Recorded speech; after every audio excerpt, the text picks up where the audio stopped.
This is our iRobot vacuum. I run this vacuum every day. I have a dog that sheds quite a bit, and this helps so much get all of the dog hair up. It covers a whole big area for us. Walk you over to where the docking station is. Over here.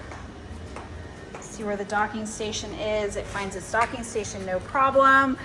Anytime this bag gets filled up, it's super easy to slide in and out and replace. It charges overnight, and there's an app that goes along with it so that you have some features on there as well.